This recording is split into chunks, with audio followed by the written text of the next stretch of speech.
Charlie Kirk's killer has reportedly been found. The authorities have announced a press conference. The press conference should begin momentarily. We ordinarily do not do this show live on all of the platforms. We ordinarily only do this show live to the Daily Wire audience. Obviously, given the circumstances, we will be live. We are waiting on that press conference immediately. No matter what we find out from that press conference, the question on everyone's mind is, what happens now?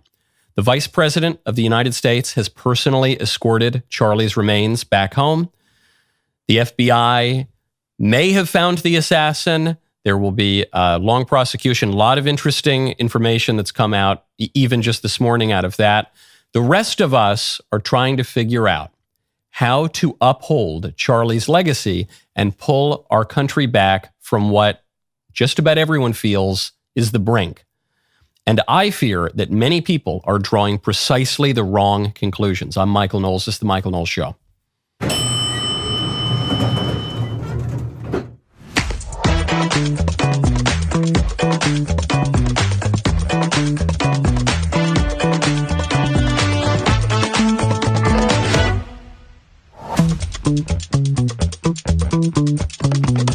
Welcome back to the show. Things are moving very, very quickly. As you know, as of last night, the assassin, the suspect, was still at large. The FBI had discovered the weapon. The FBI had discovered some footprints. The FBI had discovered some grainy pictures. But they were calling on the entire country to help out with the search. They appear to have found someone.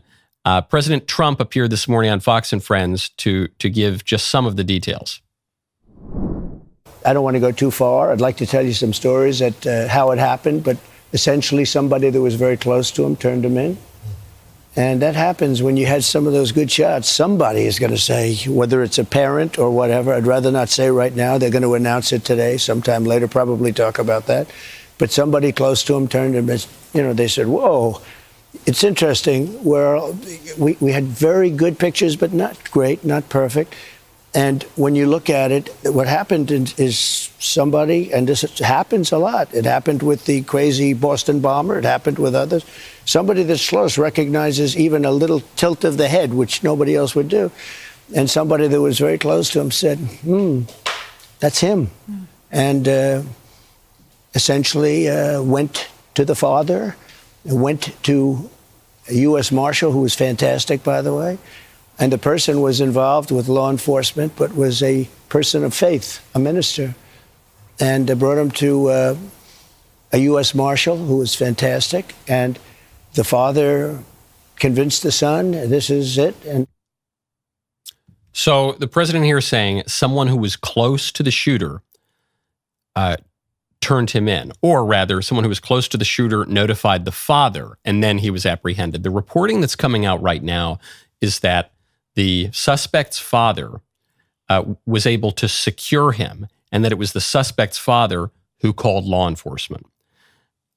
Again, we're waiting. We're probably just a few minutes out now from the press conference where we're going to learn a lot more.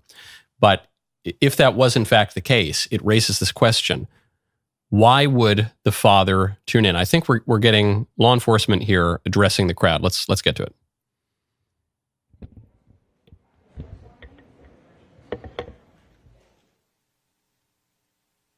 Nope, that was a fake out. Okay, we have a 5-minute warning on the press conference. So the question that is raised is, well, why would the father turn the suspect in? And one, you could say, well, it's because of justice. It's because of morality. It's because he believes the suspect committed cold-blooded murder. It might also come from a place of paternal care, because the way that this was more likely to end was with that suspect being dead. And with this, if the suspect were found dead or retrieved dead, that would make this national tragedy so much worse. There would be so many more questions.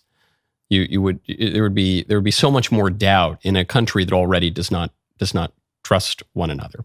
I'll get to the implications of all of this after we hear from the authorities.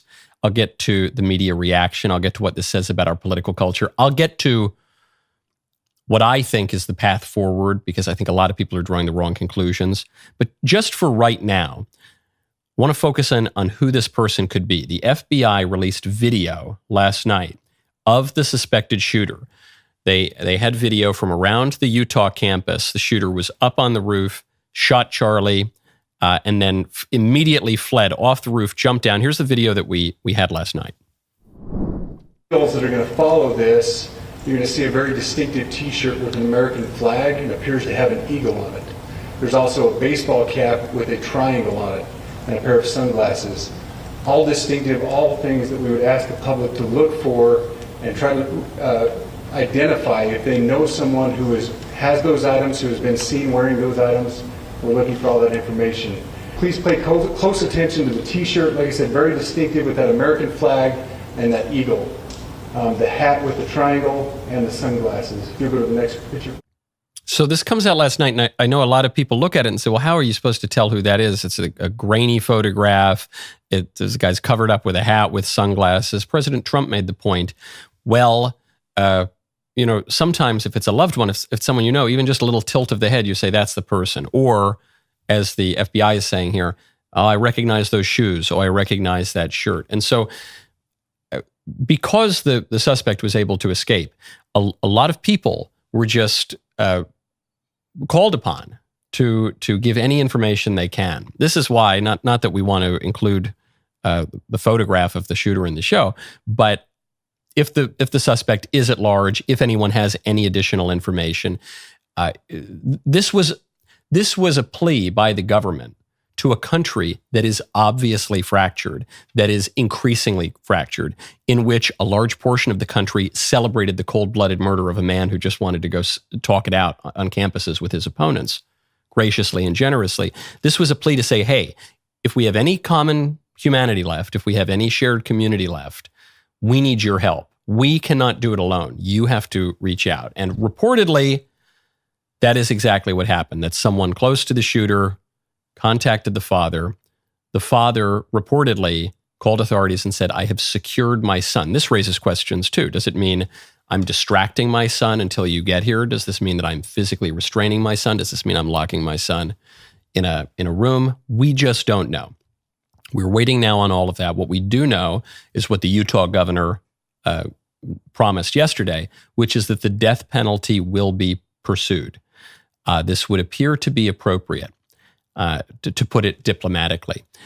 And there are many people on the right. I don't know if I'll say many. No, there are really. There's a growing number of people on the right who are opposed to the death penalty. And I think it's important to ask ourselves why we have the death penalty. We have the death penalty for three different reasons. Retributive justice, most importantly, if you do something wrong, that is why you are punished. It's not merely rehabilitation. It's not merely deterrent. It's retributive justice. You do something wrong, justice demands you be punished in some way. It is deterrence to turn people away from doing these crimes, to discourage them. And it is rehabilitation, as Dr. Johnson points out. Depend upon it, sir, when a man knows he's to be hanged in a fortnight, it concentrates his mind wonderfully. Those are the three reasons. The modern argument against the death penalty is that, practically speaking, we don't need it anymore. We live in this modern society. We can lock people up very well, and so you don't really need it. That prudential argument is beginning to fray.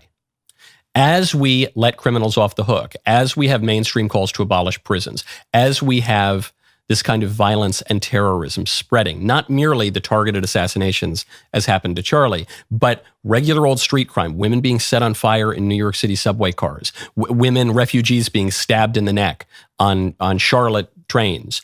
As this is creeping up, it begins to weaken the prudential argument against the death penalty, because increasingly people cannot trust the criminal justice system to lock away the bad guys, to protect society from the evildoers. And so I think you might be seeing a return to a more classical and traditional conception of justice and morality. At the very least, that's what you're getting in Utah, and I think most people are quite all right with that. Now, the rest of what's occurred concerns Charlie himself, and I know a lot of people were really choked up yesterday because Charlie's remains were flown from Utah to Phoenix, which is his home. And not only were they returned there, they were returned on Air Force Two, the vice president's airplane. Not only were they returned on Air Force Two, which is a great and fitting honor, but the vice president himself helped to carry the casket onto the airplane.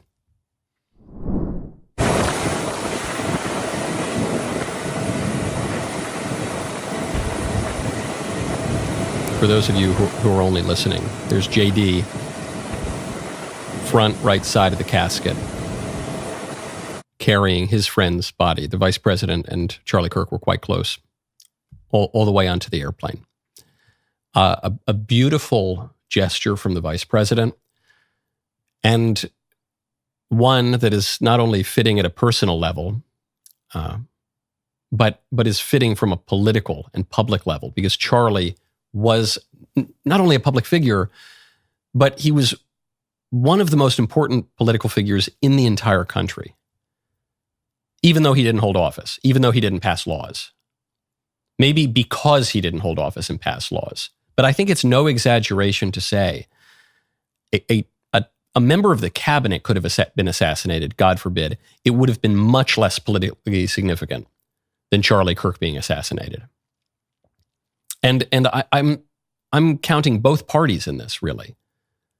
He wasn't a governor, he wasn't a senator, he didn't hold office, and yet he was much more politically influential and significant in the minds of people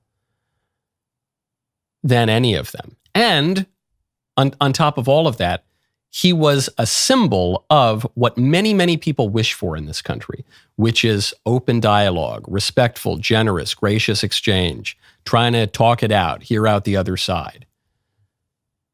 He was a symbol of that. And both of these things come together when you look at someone like the vice president, because just at a personal level, I know that Charlie's death has seriously affected many, many millions of people, not only in America, but around the world. And we'll get to some of those tributes that have come in a little bit.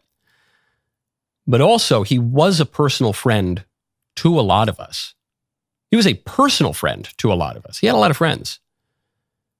And a lot of those people who have public roles know him, know what a good guy he was, know his innocence, and are feeling very personally the injustice of their friend being murdered. That adds on to all of it.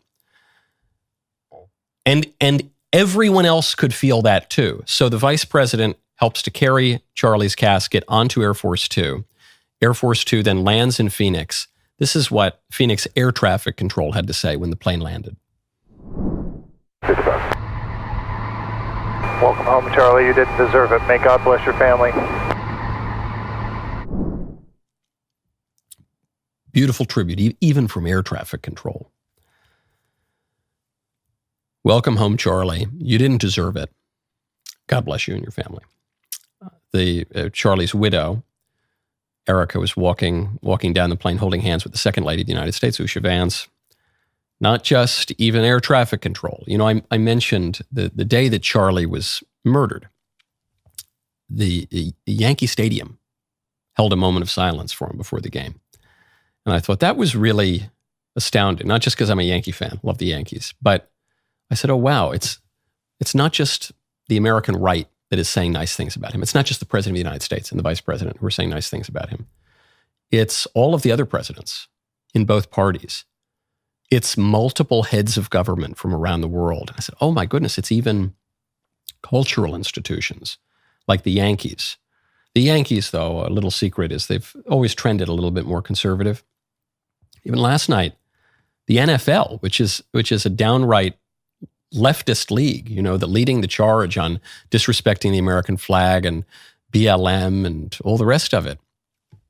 The NFL had a moment of silence. The National Football League asks that you please join us in a moment of silent reflection following the murder of Charlie Kirk. The NFL condemns all violence in our communities. It will take all of us to stop hate. Thank you. That really struck me. I think you are seeing from the prominent institutions, from the really prominent individuals a recognition that the United States is on the brink. We are on the brink of something. Civil wars have started for less. No exaggeration. I am not one for hyperbolic talk or about civil war or any. I am not that guy. But it's not just me who recognizes this here. I think it's the NFL. I think it's all the major politicians. I think it's the parties. There has been a sense that, wow, even people who have contributed to this nasty environment, this environment that would become increasingly violent with private violence, vigilante violence, trying to attack people for what their mere opinions, mainstream opinions at that yikes, maybe we don't really want to go down this path. There has been a reasonable amount of responsibility from almost every institution, with one exception. And that is the left-wing media.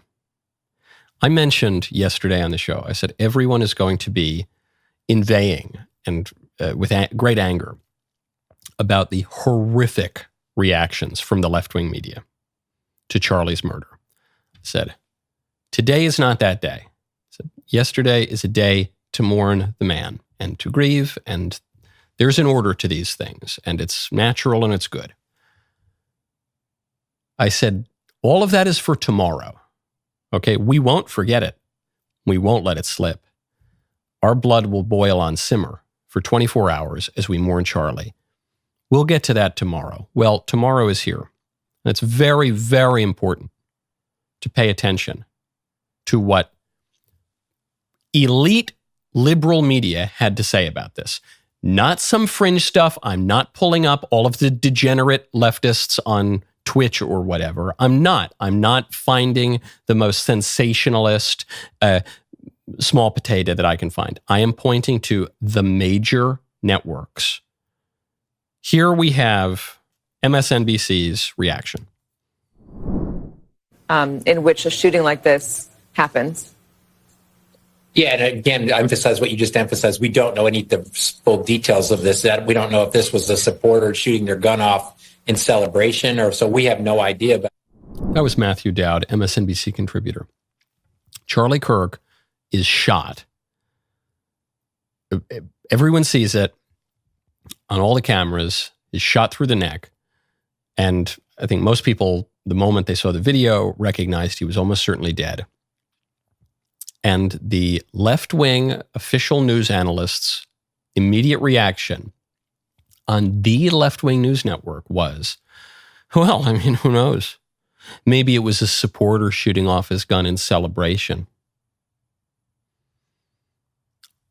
I can't tell if that displays a level, an almost criminal, at least culpable level of ignorance, or if that was snark. Was that sarcasm? Was that a little jibe about gun control? I don't know. Those rube idiots who follow those right-wing speakers like Charlie Kirk, maybe they were just shooting their guns off like Mexican banditos in celebration. I can't tell, and I don't know what's worse. I don't know if this guy really has nothing between the ears, just wind whistling through. That would be bad enough. Or did he actually try to get a little barb in at Charlie, or at least Charlie's supporters, as the man was bleeding to death, probably at that point already murdered? I think the charitable view to this guy's intellect is that it was the latter, but the charitable view to this guy's soul, to this guy's character, would be it's unthinkable. Matthew Dowd then goes on, and I think maybe this clip actually reveals a little bit more of where he's coming from. But following up what was just said, he's been one of the most divisive, especially divisive younger figures in this, who is constantly sort of pushing this sort of hate speech or sort of aimed at certain groups. And I always go back to hateful thoughts lead to hateful words, which then lead to hateful actions. Vomit-inducing behavior from MSNBC and from this person. Because he says, in a way you have to be grateful to him, because he is articulating what a lot of liberals, even mainstream liberals, have said and at least thought privately. And he's just saying it out loud explicitly. He says, well, yes, that young man, that 31-year-old father of two, married, Boy Scout, who only ever wanted to talk it out with his opponents in a gracious way, he's very divisive. That's your first reaction. Well, he's very, how's he divisive? By the way, give me an example of a divisive thing Charlie said. I've been friends with Charlie for a long time. I know all the things you're going to point to. You're going to say, well, he says that men and women are different. Maybe that is divisive today. Wasn't divisive 8 years ago. Well, he says we should protect babies in the womb. We shouldn't murder them. Maybe that's divisive today by today's standards. Didn't used to be. For statistically, all of American history, that wasn't divisive at all. Any even slightly moral person would have agreed with that. Even slightly moral, even accidentally moral person would have agreed with that. Now, I guess that's considered divisive. Even after that became divisive, quote unquote, at the very least, people didn't think you should be murdered for expressing that opinion. But then MSNBC goes further. MSNBC says the quiet part out loud, says, well, look, this kind of rhetoric leads to these kind of feelings, leads to these kind of actions. He had it coming. That's what they're saying. In not quite so many words, but that is directly what they're saying. Well, he had it coming. That was MSNBC's first reaction. And it's such a gut punch. Very little surprises me in politics. And I knew that these guys kind of thought that. I suspected they kind of thought that. But that is such a gut punch, man. A 31-year-old father of two, married, sweet guy, moderate, nice, as mainstream as they get, as gracious as they get, gets murdered in cold blood on television in front of his wife, and his kids are going to have to watch that. And your first reaction is, he had it coming. He had it coming. He did it. He deserved it. That's what he said. That's what MSNBC said. Sickening. And it's a gut punch not merely because of this lunatic television network that is somehow still on the airwaves, but it's because it wasn't just them. It's because it was the media more broadly. You want to go past MSNBC? I have the New York Times right here. Now, here's how the New York Times covered it. A correction was made on September 11th, 2025. An earlier version of this article described incorrectly an anti-Semitic statement that Charlie Kirk had made on an episode of his podcast. Hold on, wait, what? Man, you can call Charlie Kirk a lot of things. Calling him an anti-Semite? Are you insane? Anyone, you don't have to be his friend. Anyone who has ever followed him for 1 second knows he's been quite a supporter of the Jewish people and of the state of Israel. What could they be talking about? New York Times, paper of record, the Gray Lady. An earlier version of this article described incorrectly an anti-Semitic statement that Charlie Kirk had made on an episode of his podcast. He was quoting a statement from a post on social media and went on to critique it. It was not his own statement.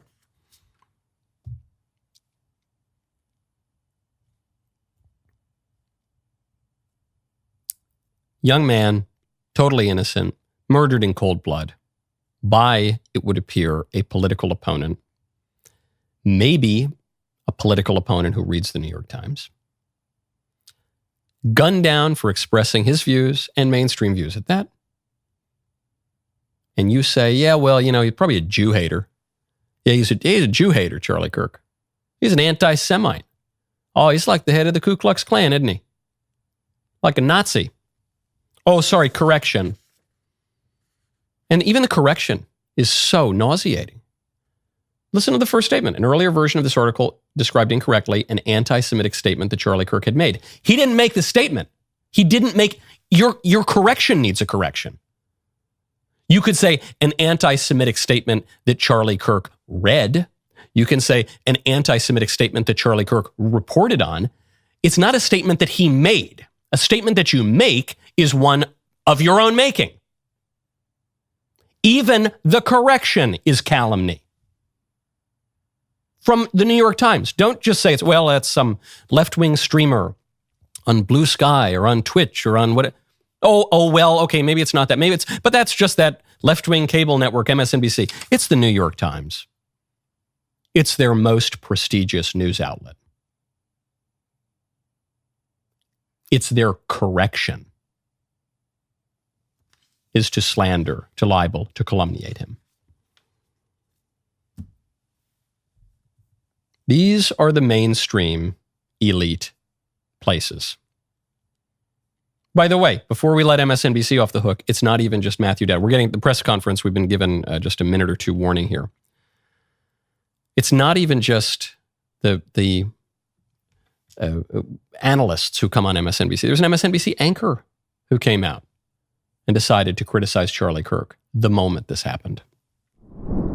Yeah, we're showing, by the way, our affiliate in Utah and the aftermath of the shooting. You could see people running away pretty quickly, as you would imagine they would do at gunshots. The FBI director, Kash Patel, has weighed in on this. He just tweeted the following: "We're closely monitoring reports of the tragic shooting involving Charlie Kirk at Utah Valley University. Our thoughts are with Charlie, his loved ones, and everyone affected. Agents will be on the scene quickly, and the FBI stands in full support of the ongoing response and the investigation."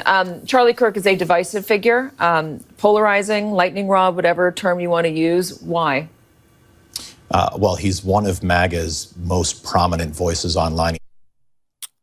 Your first reaction, again, not just an analyst here, you're talking about an anchor for the network. Your first reaction is, okay, he's been shot, people are fleeing, might be dead, looks like he's dead. Charlie Kirk's a divisive figure. He's real polarizing. That's the story. Got it. I'm not even going to mention, well, I suppose I'll mention, I'm not going to look at or discuss at length the ubiquity of the negative comments about Charlie Kirk from the political left throughout social media. The many celebrations, the other news networks where cheers could be heard, followed by official denials. I'm not going to mention, or at least speak at length, about the additional threats that have come against conservative communicators, political figures, and the like, all over the place. These are the mainstream elite places, up to and including elected officials. Ilhan Omar, sitting member of Congress, very prominent Democrat member of Congress. Here's what she had to say. Charlie was someone who was willing to debate and downplay the death of George Floyd in the hands of Minneapolis police. I think he called him a scumbag. Right, have no regard, downplay slavery and what Black people have gone through in this country by saying Juneteenth should never exist. And I think, there are a lot of people who are out there talking about him just wanting to have a civil debate. Complete rewriting of history. Yeah, there is nothing more effed up, than to completely pretend that his words and actions have not been recorded and in existence for the last decade or so. Someone murdered Charlie Kirk because he didn't like what he had to say, as Charlie was respectfully engaging with people on a college campus with his opponents. But that's the core of the story. Someone murdered Charlie Kirk because he didn't like what Charlie Kirk had to say. A sitting member of Congress, a very prominent member of the Democrat Party, sits down next to whatever that guy's name is. I forget his name, but I've seen him before. He's been around the liberal media for a long time. And they both say, yeah, we don't like what Charlie Kirk had to say. Full stop. Notice Ilhan Omar didn't say, well, I might not like what Charlie Kirk had to say, but it was so terribly wrong to murder him. And this is what Charlie Kirk was saying was within the mainstream of, and really, even if he were on the fringe, we shouldn't murder him for his points of view. No. Her reaction was, yeah, but he said really disgusting stuff. As if to say, the obvious implication of what she's saying is, yeah, he had it coming. Say, Ilhan, don't you think it's wrong to murder a young man who doesn't hold any political office, who's just having conversations? Don't you think it's wrong to murder a young man for his opinions? And her response is, yeah, he had really bad opinions, though. You know? I mean, hey, let's not rewrite history. I really didn't like his opinions. Huh. And then, whatever that guy's name is, the liberal anchor, he says, oh, no, it's complete. He has terrible opinions, had terrible opinions. Yeah. And people are saying they're trying to diminish now how bad his opinions were. I hated his opinions. I hated them. They were really bad. That's not the point. Pardon me. It's not the point. The whole argument that the even slightly reasonable and moral people in this country are making right now is that you should not be murdered in cold blood for expressing your opinion. And Ilhan Omar is saying, well, actually, maybe yes, you should. That's her implication, her not so subtle insinuation. If she agreed with the reasonable and moral people, she would say, well, yes, of course, no matter what he says, no matter how awful I find his opinions, of course he shouldn't be murdered for them. For her reaction to be, well, no, he had really bad opinions, is to accept the premise that under certain circumstances, at least, one ought to be murdered for expressing his simple opinions. Sitting member of Congress, one of the faces of the Democrat Party.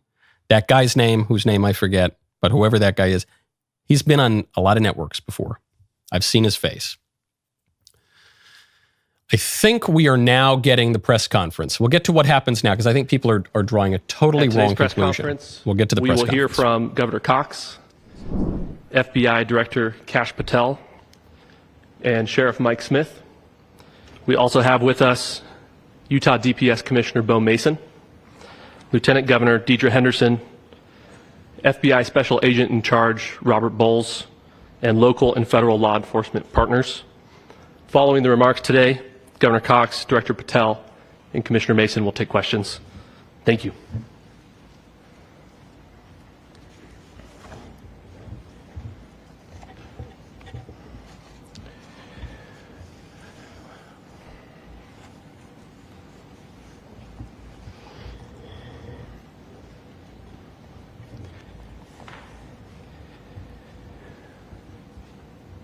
Good morning, ladies and gentlemen. We got him. On the evening of September 11th, a family member of Tyler Robinson reached out to a family friend who contacted the Washington County Sheriff's Office with information that Robinson had confessed to them or implied that he had committed the incident. This information was relayed to the Utah County Sheriff's Office and scene investigators at Utah Valley University. This information was also conveyed to the FBI. Investigators reviewed additional video footage from UVU surveillance and identified Robinson arriving on UVU campus in a gray Dodge Challenger at approximately 8:29 a.m. on September 10th, in which he is observed on video in a plain maroon t-shirt, light-colored shorts, a black hat with a white logo, and light-colored shoes. When encountered in person by investigators in Washington County on September 12th in the early morning hours, Robinson was observed in consistent clothing with those surveillance images. Investigators interviewed a family member of Robinson who stated that Robinson had become more political in recent years. The family member referenced a recent incident in which Robinson came to dinner prior to September 10th, and in the conversation with another family member, Robinson mentioned Charlie Kirk was coming to UVU. They talked about why they didn't like him and the viewpoints that he had. The family member also stated Kirk was full of hate and spreading hate. The family member also confirmed Robinson had a gray Dodge Challenger.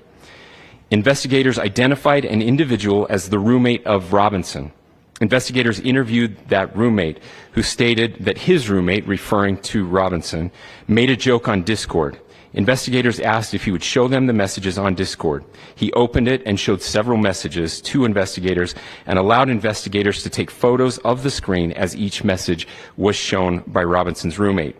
These photos consisted of various messages, including content of messages between the phone contact named Tyler with an emoji icon and Robinson's roommate's device.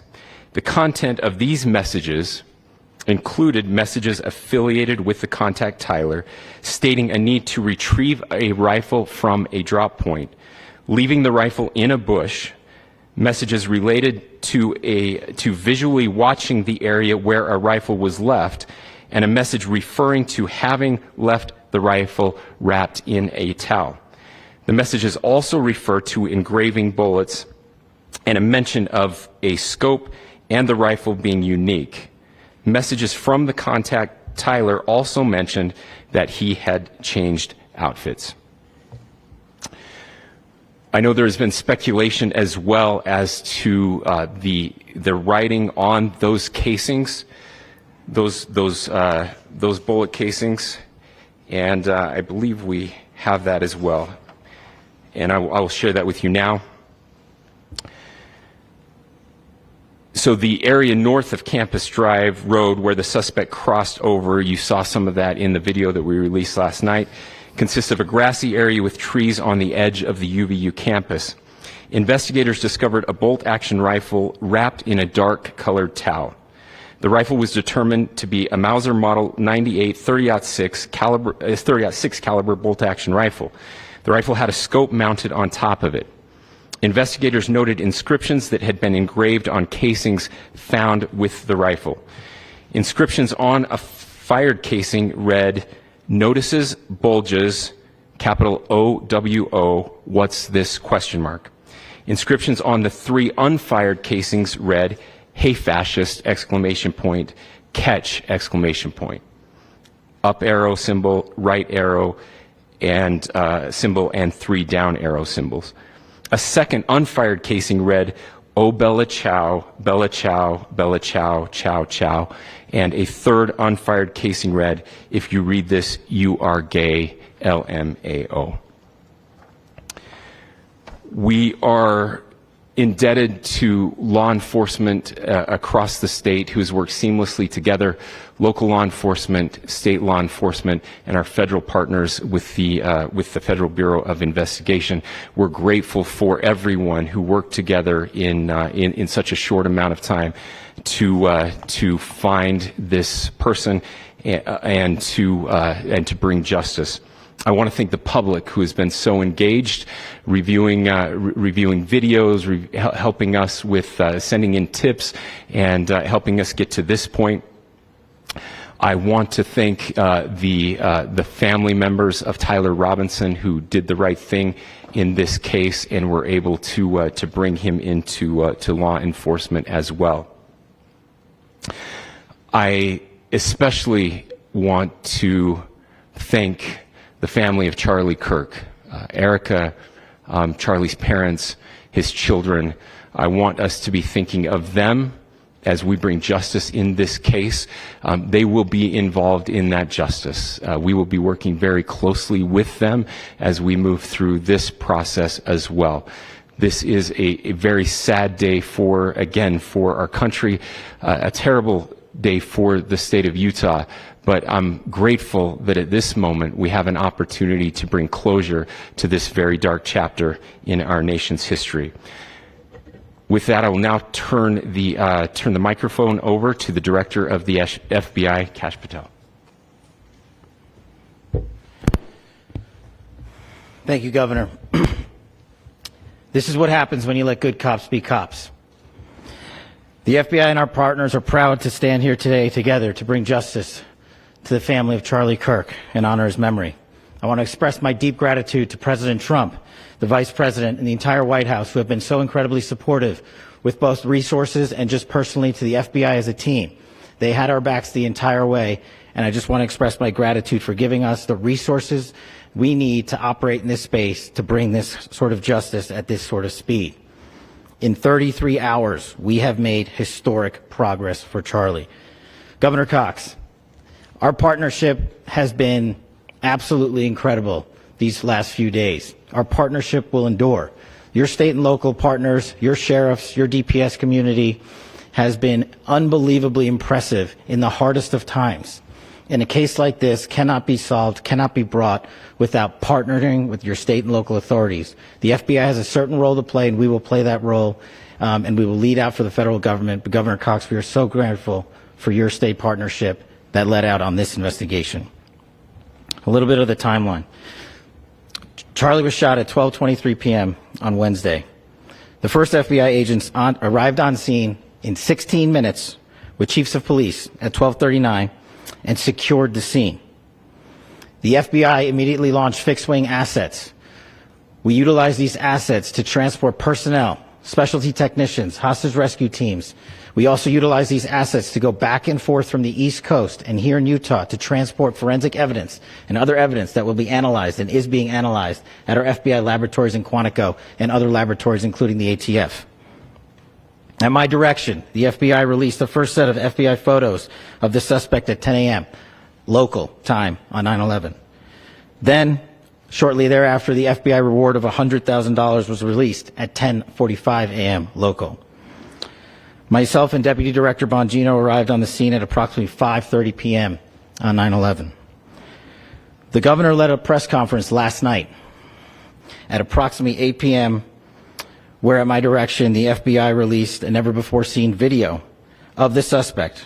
We also released new images to the public of the suspect. And just last night, the suspect was taken into custody at 10 p.m. local time. In less than 36 hours, 33 to be precise, thanks to the full weight of the federal government and leading out with the partners here in the state of Utah and Governor Cox, the suspect was apprehended in a historic time period. And I want to highlight what Governor Cox said. This would not have been possible without you, the media, and you, the public. That's why we went so public, so fast, and we're so transparent, and we're committed to that transparency. The crime scene, just a little bit there. It is a large crime scene. State and local authorities, along with federal authorities, processed that crime scene quickly. And I even had the ability to walk through that crime scene and walk through the steps the suspect took to learn more about what was needed and what resources we needed to bear to create a full picture for the FBI and leadership back in Washington. Furthermore, thankfully to state and local partners, forensic evidence has been seized and continues to be garnered. Forensic evidence has already been evaluated at FBI laboratories in Quantico and state and local authorities here. We will continue to process evidence as we see it, as we collect it, and we will continue to deliver to Governor Cox and his team. Last night, we had a total of approximately 7,000 leads. As of this morning, thanks to your great work, we have over 11,000 leads that were called in to the FBI. And we are running out every single lead that we can. Every one of those leads will be run out. The arrest is a testament to the dedication of good law enforcement being great and partnerships in law enforcement, which I've tried to highlight as my tenure as the director of the FBI. There is no better relationship for law enforcement than the FBI to partner with state and local authorities, and you've seen it here in these last few days. The FBI Salt Lake field office, along with our offices in LA, Phoenix, Denver, San Antonio, Las Vegas, Pittsburgh, Buffalo, our headquarters component in Quantico, all participate in the FBI. I want to express my deep gratitude to the employees of the FBI, the men and women, the evidence response team tacticians, the special operators, the agents, the support staff. You have done monumental work in historic time when the public, who had a right to demand such an expeditious solving of an investigation, the FBI answered that call diligently, critically important to our nation, and we delivered. And I'm proud to be their leader, and I'm proud to be the director of the FBI. This is a very much an ongoing investigation, as the governor said, and we will continue to work with state and local authorities to develop the investigation, to provide them the evidence they need for their ongoing prosecutions, and we will be here to answer every call they absolutely have, as long as it takes, for as long as we need to find and apprehend whatever suspects were involved in this crime. Lastly,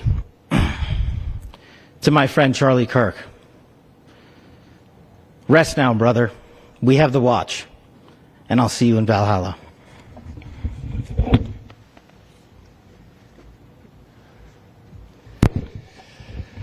Thank you, and good morning. I would just like to take a few minutes as the sheriff to express my gratitude for everybody who has played a part in this investigation. As you know, it's been a vast, a complicated, and a very, very fast-paced investigation. You're looking at people standing up here who are running on, if they got an hour's sleep in the last couple of days, they're probably lucky. It has been very taxing. It has been so impressive, speaking on behalf of the local law enforcement, to see the cooperation that we've seen in this type of case. Across the state, sheriffs, chiefs, our state partners have stepped up and have come to the call on anything that we needed. Our county chiefs have been phenomenal. Our Utah County Attorney, Jeff Gray, who's standing up here with us, has been phenomenal in leading us through this investigation.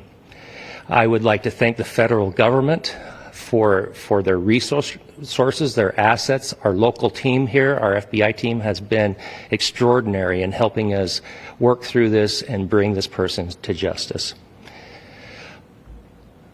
Most of all, I would like to thank the public, and specifically, I would like to thank the public who turned to prayers and who turned to positiveness for us.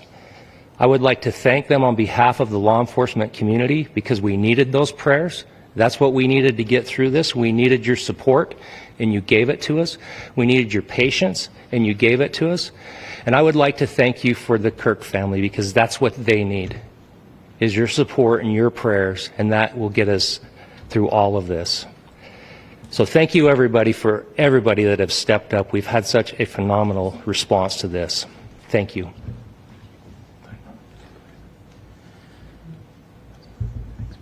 I also want to give a special thanks to the Attorney General and the Department of Justice. Their unwavering support and their commitment to justice is shown true here. And without AG Bondi and Deputy Attorney General Todd Blanche and the resources they brought to bear, we would not have been able to complete our mission. And I just want to say special thanks. It's an honor to be a part of the Department of Justice. Thank you again to our incredible law enforcement team who has worked so hard. Sheriff, I got a solid 90 minutes last night, so I'm probably the most well-rested person up here. Ladies and gentlemen, I get the microphone, so I hope you'll permit me a moment just to share a few more thoughts about where we are and how we got here, and maybe a little bit of where we go from here. I don't want to get too preachy, but I think it's important that we, with eyes wide open, understand what's happening in our country today.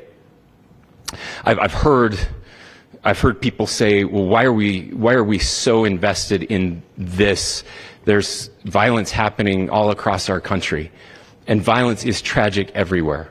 And every life taken is a child of God who deserves our love and respect and dignity.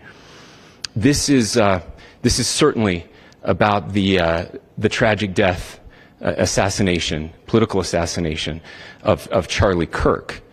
But it is also much bigger than an attack on an individual. It is an attack on all of us.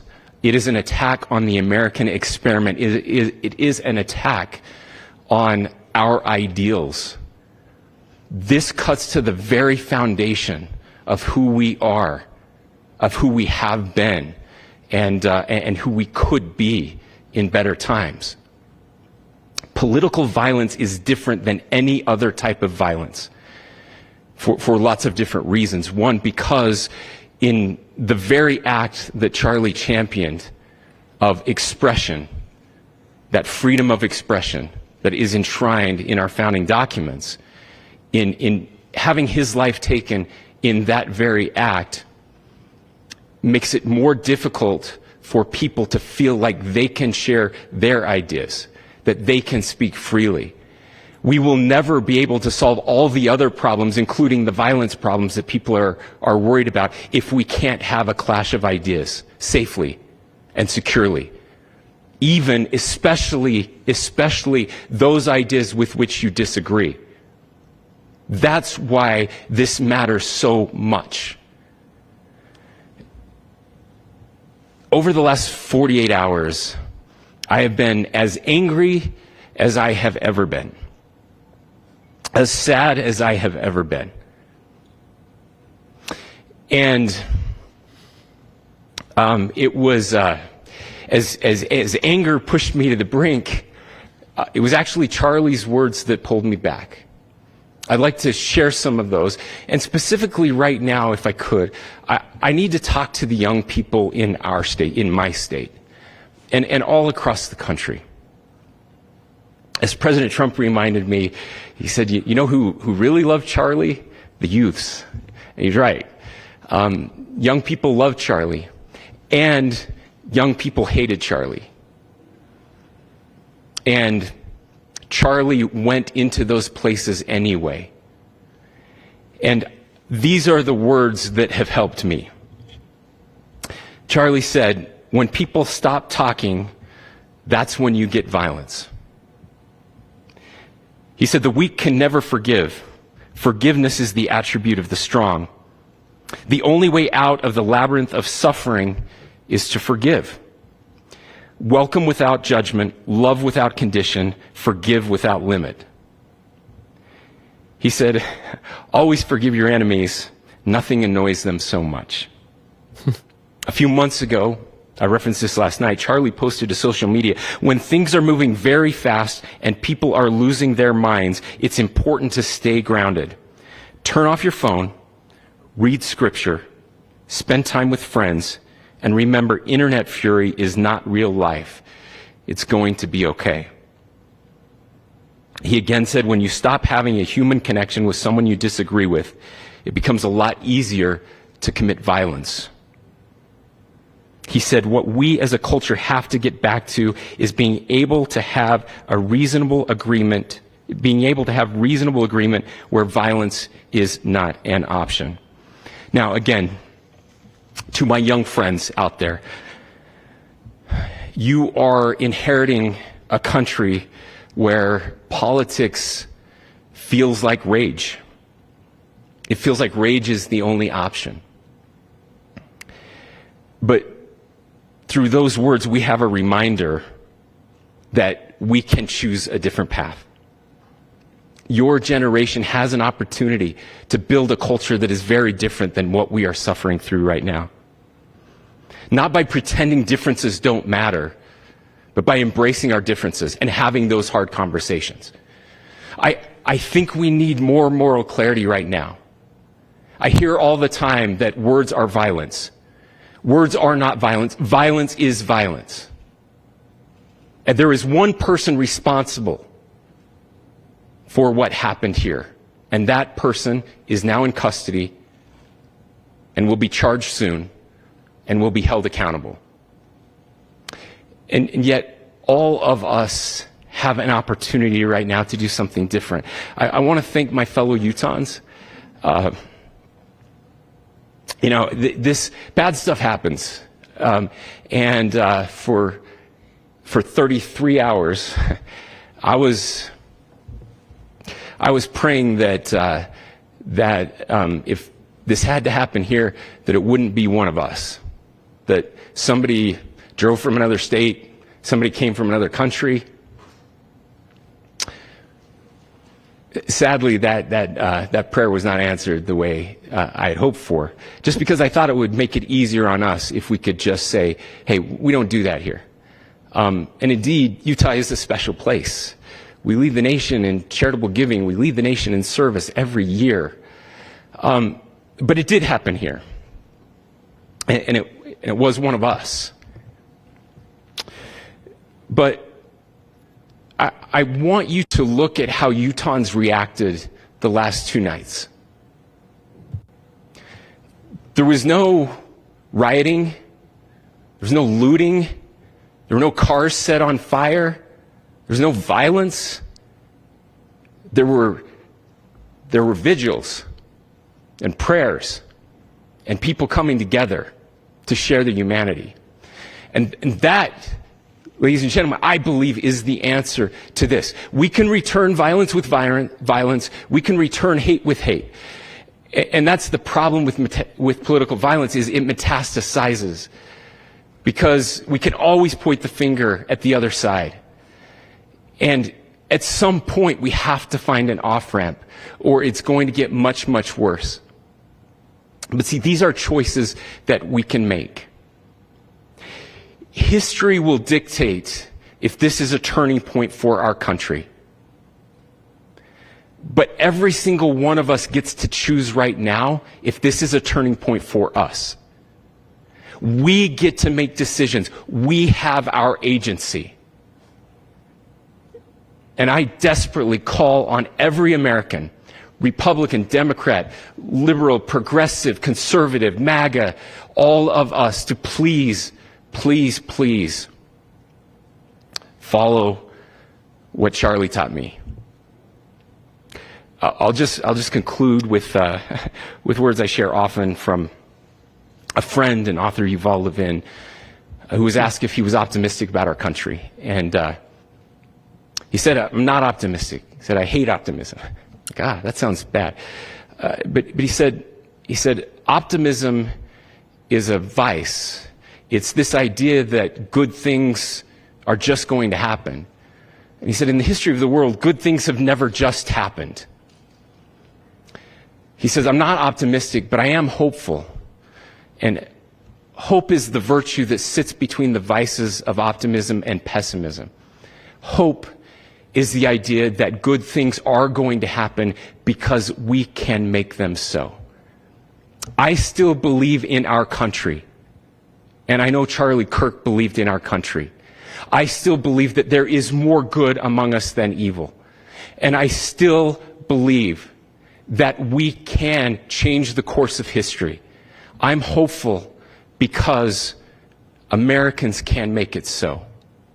Ladies and gentlemen, we're happy to answer any questions you might have. Please speak to whether the suspect is speaking with authorities and his demeanor, Tyler Robinson, when he turned himself in. I cannot speak to that right now. Governor, how do you interpret the engravings on casing?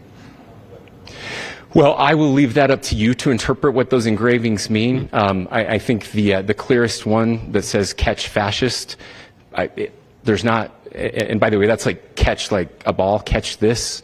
That's I think that speaks for itself. Governor, you indicated that he had been communicating. Please. Talk about this level of hatred that this person expressed. Beyond that, is there anything in your view that you discovered that may have radicalized or changed him to prompt him to commit such a horrific? There's nothing more that we can share at this time. Governor, you indicated that he had been communicating with a friend on Discord about the gun. Do you anticipate any more arrests? We do not at this time have any information that would lead to any additional arrests. Do you believe he acted alone? Yes, but the investigation is ongoing. How he came into custody of police and where he is right now? Yes, so right now, Mr. Robinson has been booked into the Utah County Jail. You heard the president this morning report that he was taken into custody, that his family and a friend helped to deliver him into custody of law enforcement in Washington County. For those of you that don't know where Washington County is, it is the southwesternmost part of the state of Utah. It's about a 3.5 to 4 hour drive from here, where we are right now, and that's where he lived and where they turned him in. Please, go here. I can't share any more than what I've already shared. Yeah.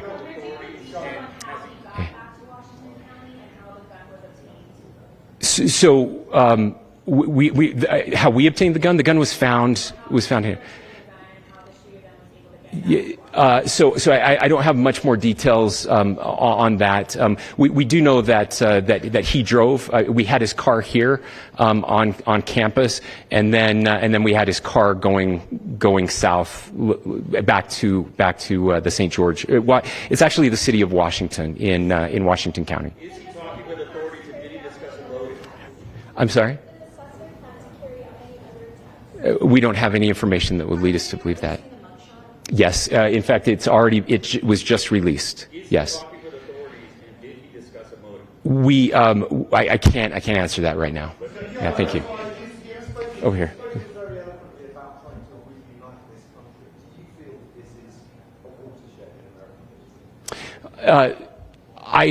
I absolutely believe that this is a watershed in American history, yes.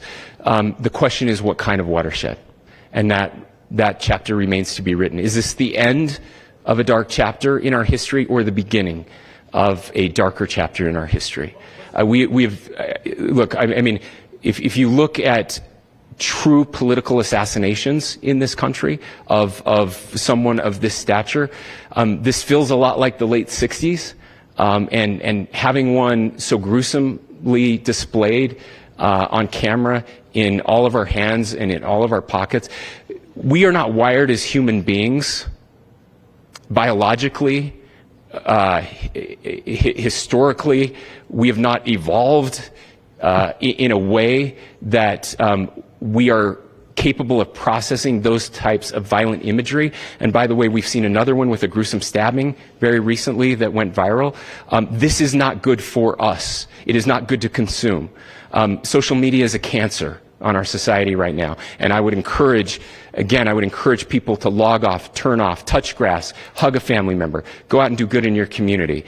That is happening, and it's happening organically right now. I had a friend in a small city in Utah who said, we're getting together, the Republicans and Democrats in my little town are getting together to have a discussion last night, just to find a way to find their better angels. So yes, this could be, I mean, again, you have to go back to JFK to have seen a video live of something like this happening. I wasn't born until 1975, but I know that things were really dark in the late 60s. Sorry to some of you. I know some of you were there. But this is our moment. Do we escalate or do we find an off-ramp? And again, it's a choice. It's a choice, and every one of us gets to make that choice. Two more questions right here. Could we clarify that the release of those enhanced images at 8 p.m. timeline that Director Patel gave us led to the arrest at 10 p.m.? Is there a direct connection between those two events? I cannot comment if there is a direct connection or not, but all I can say is that through some process, the family came to know that this had happened. One more thing, Governor. Could you just clarify the clothing issue you mentioned earlier? Was he changing outfits? Correct. Yes. So when he's first spotted on campus, he has different clothing on, and then he changes clothing on the roof, and then changed back into that clothing at some point, so that when he was apprehended, when he was arrested, the clothing matched the clothing he had on before the shooting here at UVU. Last question here. Yes.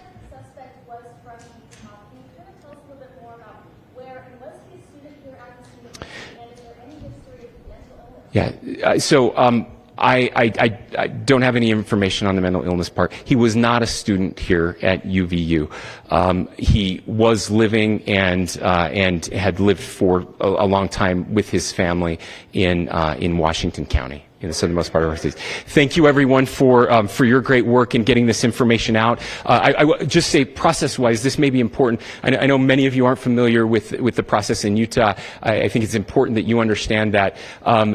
Basically, we have 3 days for charging documents to be filed. A CI will be filed. We'll have more information then, more detailed information as those charging documents are filed in preparation for a preliminary hearing. So 3 days. So we would anticipate then that early next week those charging documents will be filed. We will obviously be working. The county attorney will be working very closely with Mr. Kirk's family as those documents and decisions are prepared and made. Thanks, everyone. Really unbelievable press conference from the governor there and from Kash Patel, the FBI director. We got a lot of information. We got a lot of information about the shooter. We now know they got him. That was the opening of the press conference. We got him. We then got an interpretation of what the events mean because the governor was leading it. We got a vision of the path forward. That was an incredibly thorough, robust press conference here. So they have the suspect. The guy was living with his parents. He was, I don't know, I think pretty clearly a member of the political left. In fact, when the governor was asked what the casings meant, what the engravings meant, he said, look, it says catch this fascist. I'll let you draw your own conclusions. It seems pretty clear to me. So this was, by all evidence, left-wing political violence.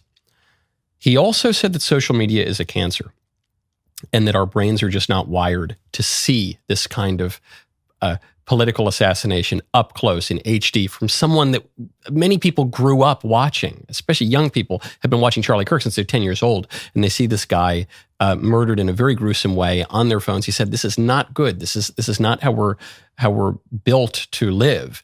Social media is a cancer. That's an amazing and largely accurate, I think, view of the situation.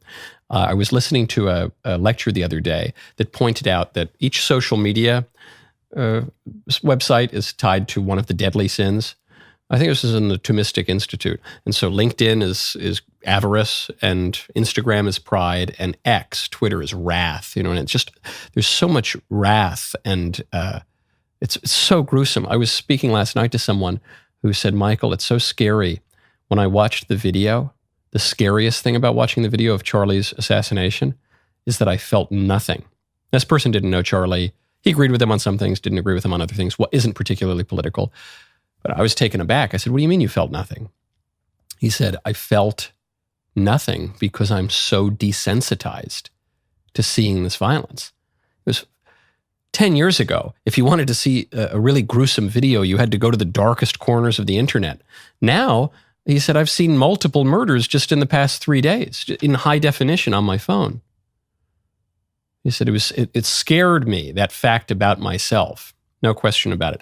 And then the governor said he didn't want to be preachy, but he gave a kind of a political sermon about opinions and about how horrified we all are that people are now being murdered for expressing their opinions. And this gets to the almost universal reaction to Charlie's murder. On the right, on the left, and this is where I think people are actually misinterpreting things. You saw this quite clearly even just yesterday on The View from Alyssa Farah, articulating much the same view that everyone else is mentioning. I hope it doesn't have a chilling effect, whether you're left or right, on your ability to speak your mind. I know the one thing we all agree about on this table, we all share our viewpoints. Yeah. I don't agree with that.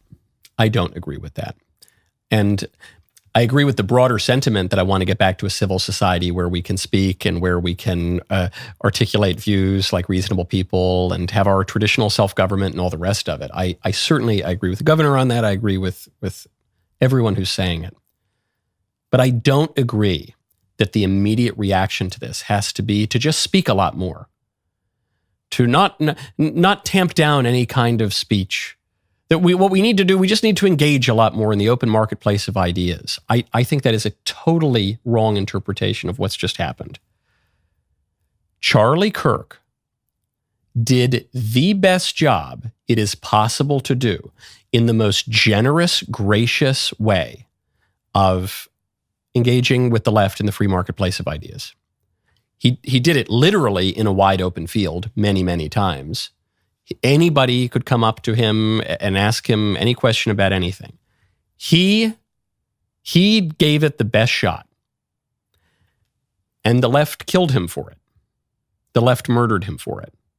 He did the most noble thing you could possibly do in the free marketplace of ideas, and they murdered him for it. And as I mentioned on the show yesterday, in a battle, a physical battle or a rhetorical battle, your opponent gets a say too. You don't get to just make up all the rules. And what the political left has said, and it's not just the murder of Charlie, this has been going on for years and years and years. Threats and attempts at violence against many people on the right, and it's almost uniformly from the left against the right, reaching its horrific and tragic peak in the political assassination of Charlie Kirk. The left said no. You want to come into the free marketplace of ideas, we're going to shoot you. Well, you can't have a marketplace if people don't feel safe to go into the marketplace. No one's going to go to buy the goods. You can't. You can't have a free and open and flourishing marketplace if people can reasonably expect a bomb to go off in the marketplace at any given moment, if they feel that they'll be sitting ducks in the marketplace. Marketplaces don't work that way because marketplaces need rules. Marketplaces need security. Marketplaces need order and peace in order to function. You can't have a marketplace if people keep shooting up the marketplace, and the left keeps shooting up the marketplace. And so it seems to me what is called for now, if we want to return to a country that has a healthy exchange of ideas and in which we can all flourish and live together in a peaceable way without some kind of heavy-handed government around us, what we need to do in order to get to that is to be a little bit more forceful. I think we do need to tamp down some things. I think we do need to restore order. I think we need more arrests of criminals. I think we need more early interventions. I think we need more insane asylums. It's totally unclear what this shooter's psychiatric condition was, but broadly speaking, I think we've seen that with the Charlotte attack, with many of the leftist attacks, the transgender attacks in recent years. We need institutions that can take care of these people who cannot take care of themselves and who are constantly imperiling our lives and who have made it impossible to have a free marketplace of ideas. I think we need to be a little more forceful about delusions. We've entertained a lot of delusions. We've given license to a lot of delusions that have led directly to violence, and that is especially including transgender violence. But it's not just transgender violence. It's left-wing anarchism generally, Antifa, all the many, many delusions about our society. I think we need to be a little more clear about what the truth is, and we need to have the confidence and the dignity to stand up for the truth in the public square. Ostracism. I think we need a little bit more ostracism for the people who are celebrating the cold-blooded murder of a man who only ever wanted to talk it out. I think those people need to lose their jobs. I think those people need to be expelled from polite society. And they can have a little book club themselves where they can dance gleefully at the murder of innocent people, but they should not be permitted into polite society.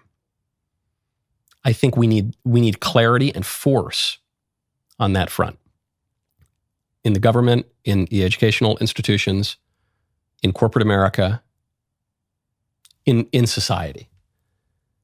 William F. Buckley Jr., no less urbane and clubbable a conservative than William F. Buckley Jr. made this point 60 years ago. Some liberal on his show said, we need a really open society. We all agree with how open the society should be, right? The open marketplace of ideas, the open, open, open. He said, no. I think society should be considerably more closed. We want freedom, but you can't have freedom without order. There's no such thing as freedom without order. There's no such thing as liberty without knowledge. You can't be ignorant and free. You can't be undisciplined and free. You can't have anarchy and chaos and shooters lurking around every corner and half the country gleefully celebrating cold-blooded murder and be free. You can't have that. The prerequisite for freedom is order and discipline and knowledge. That's what we have to restore right now. And that involves circumscribing some of the insanity that we have allowed to fester over the last several decades. Insanity that is totally out of step with the American tradition, with the principles of ordered liberty, with the ideals that every reasonable person holds. We need to have a little more courage, and we need to have a little more clarity, and we need to exercise a little bit more just authority in our society. How many people have you talked to? I've heard this from so many people. They say, Michael, something that scandalizes me most about Charlie's assassination is that I logged onto Facebook and people I grew up with, people I used to work with, are happy about it. Multiple people have said this to me. I bet it's true of you too. I never thought, because Charlie, being so mainstream, being relatively moderate, being so genteel, being so polite, being so nice, if they would celebrate his murder, they'd celebrate my murder. If they would justify his murder, they'd justify my murder. I thought these people were my friends. I thought they were my family. I thought I grew up with them. You cannot have a society like that. And we need some standards back in our society. And we need some rules around the marketplace. All marketplaces need rules. In order for a marketplace to flourish, you have to feel that your life is not imperiled by walking into one. That's what is called for right now. That is the necessary step that most people, I think, are missing to arrive at the ideal that they like of a society in which people can have a healthy exchange of ideas. Before we go, I know that what the argument is going to be now, the left is already making it, is that left-wing violence is rare. And really, most political violence comes from the right. In fact, Democrat Congressman Seth Moulton made this point on CNN just yesterday. By and large, saying we all need to turn down the rhetoric. So let's be serious about where this violence is coming from. Of extremist violent attacks in America, extremist violent murders, 76% are from right-wing extremists, 4% are from left-wing extremists. I condemn that 4%. But we also need to be honest about, as a nation, about where this violence is coming from. And oh, by the way, it's probably an appropriate time to talk about guns, too. You hear a lot of conservatives saying, hey, the only thing we need to do here is get more guns on the street. No, babe. That's not going to solve this problem. That's going to make it worse. So disgusting, just like virtually all of the left-wing media reaction and increasingly congressional reaction to this. Listen to the snark. He says, the vast majority of political violence in the United States is right-wing. 4% of it is left-wing. And I condemn that 4%. And I condemn that 4%. And we need to talk about guns. We need to talk about guns. The murder weapon was a bolt-action antique rifle. What do you mean talk about guns? So we need to ban AR-15s. We need to ban... It was a bolt-action vintage hunting rifle. That would be the last gun in the country that you would ban. Unless you say, we need to repeal the Second Amendment. That's the only thing you could do. The only thing you could do, which still would not work, is overturn the Second Amendment. Because the absolute most basic protected gun in any country that permits any guns at all would be the sort of antique bolt-action rifle that was used in the murder of Charlie Kirk. So is that what you're saying, Seth Moulton? We need to completely get rid of the Second Amendment, completely overturn it, and then go door to door around the country, in a country that has more guns than people, and confiscate every single gun, including antique family heirlooms. Is that what you're saying? Maybe that is what he's saying. He doesn't have the guts to say it. He might not have the intelligence to realize that that is the implication of his random verbal ejaculations. But is he going to let him say it then? Let him say it. And then let's just say that he could convince people that it was a good idea to repeal the 22nd Amendment. Sorry, the Second Amendment. And let's just say that he convinced people that it was a good idea to go door to door and confiscate every single gun in America. Hundreds and hundreds of millions of guns. How are you going to do it, Seth? How are you going to do it? Oh, you don't have any answer. You don't have any answer to any of my questions. But you're going to go and take the opportunity of the murder of an innocent man, apparently by one of your own, and you're going to use that to pontificate about your completely utopian political agenda. Revolting behavior, stupid behavior, powerfully stupid behavior, but also nauseating in its vice. And then we get to his chief claim that he makes. His chief claim that virtually all the political violence is from the right. I looked it up. What did I know? I don't know. I don't read crime statistics all the time. Maybe that was true. So I looked it up. And if you Google it, if you ChatGPT it, it'll say, oh yes, according to this study, according to that study, right-wingers are more likely to commit political violence than left-wingers. If you look at the incidence of political violence, more of them are from the right than the left. I said, that just doesn't sound accurate to me. Just doesn't sound accurate.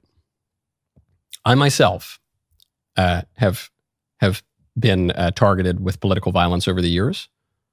And then I said, wait a second. Let me look that up. My town here, Nashville, there's been political violence. What was the most recent example? Was when a trans-identifying shooter gunned down little children in a Catholic school. A trans shooter, trans-identifying, goes into the symbol of traditional conservative culture, of an objective moral order, of the right. Don't forget the right, even the right and the left. The terms come from the left side of the National Assembly in the French Revolution, which was the atheists and the secularists, the right side coming from the Christians and the defenders of the regime. Goes in, fires multiple shots through a picture of Adam and Eve, stained glass, before gunning down these innocent kids in a church. Because of, if you read the manifesto, or any part of the manifesto, largely because of this gender ideology, which is a left-wing ideology. And I looked it up. Do you know that's not political violence? Come again? I looked it up. No. The police concluded this was not ideologically motivated. So the trans shooter gunning down little Catholic kids, little Protestant kids. It was a Presbyterian school, I think. Because of that, they say, no, it was the person was seeking attention. It wasn't ideological. There's a manifesto. What do you mean it's not ideological? No, it doesn't count. Then I said, what about in my own experience? I was at University of Pittsburgh 2 years ago, and I was doing a talk. It was a debate over transgenderism, and 2 Antifa agents showed up, and they burned me an effigy on the street when I got there. And then 2 Antifa agents showed up, threw an explosive at the building right as I was walking on stage. Happily, I was not injured. A police officer was very seriously injured. A female cop was very seriously injured.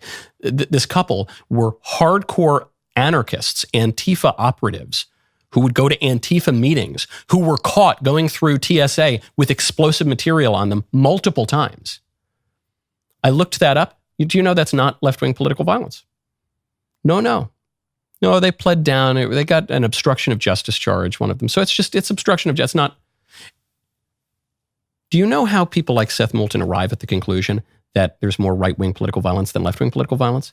They don't count the left-wing political violence. That's how. That's how they do it. They lie. They hide the left-wing political violence. The first 2 cases I looked up of clear left-wing political violence, trans-motivated political violence, another one regarding the transgender issue from Antifa, the left-wing organization, left-wing terror organization in America, not political violence. So that's how you get to it.